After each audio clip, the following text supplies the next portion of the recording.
It all began on a cold evening when my wife walked out of the bedroom, already dressed in clothes that looked too glamorous for the late hour. I asked her where she was going, and instead of giving me a straight answer, she snapped, "Where I go is none of your business." Her tone was sharp, dismissive, and it struck me harder than I expected. We had been married for years, yet suddenly I felt like a stranger standing in my own home. Her words echoed in my head long after she slammed the door and left. I tried to convince myself she was just upset, maybe blowing off steam with her friends, but the doubt dug its claws deeper into me. I stayed awake, pacing around the living room, staring at the clock as the hours crawled by. Midnight passed. Then 1 a.m. She still hadn't returned. At 3 a.m., the shrill sound of my phone shattered the silence. My hands trembled as I picked it up. On the other end was a man's voice, panicked and hurried, telling me to come quickly. My wife had been drinking, and something had happened. The words blurred, but the message was clear. She was in trouble. Without another thought, I grabbed my keys and raced into the night. When I arrived, my worst fears were confirmed. She was there, at a hotel parking lot, surrounded by people I had never seen before. She was disoriented, and the man who had called me quickly slipped away when I showed up. From the looks on their faces, it wasn't hard to guess what she had been doing. Betrayal stung deeper than any wound I had ever known. I didn't cause a scene then. Instead, I quietly helped her into the car, drove her home, and laid her in bed. She mumbled excuses, half drunk, barely aware of what she was saying. But I didn't argue. I didn't yell.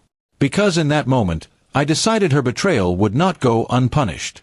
I would give her the revenge she would never see coming. The next morning, she acted as if nothing had happened. She brushed her hair in front of the mirror, sipping coffee like a normal day.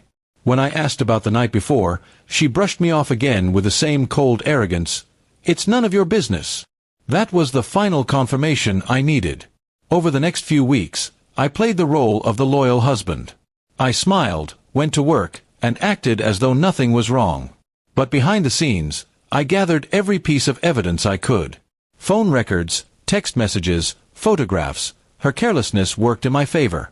Every lie she told stacked higher until the truth was undeniable. I also met with a lawyer. Quietly, carefully, I prepared the divorce papers. I made sure everything would be in my favor.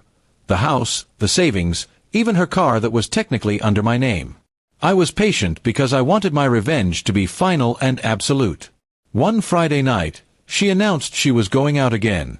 I nodded, smiled, and wished her fun. After she left, I went into action. By the time she returned home, stumbling in heels and smelling of perfume that wasn't hers, I was sitting at the dining table with a folder of papers neatly laid out. She froze when she saw me. I slid the folder across the table. "It's your business now," I said flatly.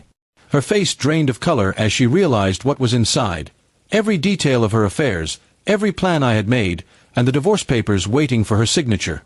She tried to cry, to beg, to twist her way out of it, but I didn't flinch. For every excuse she gave, I had proof to silence her. For every tear she shed, I remembered the night she spat out those words, "It's none of your business."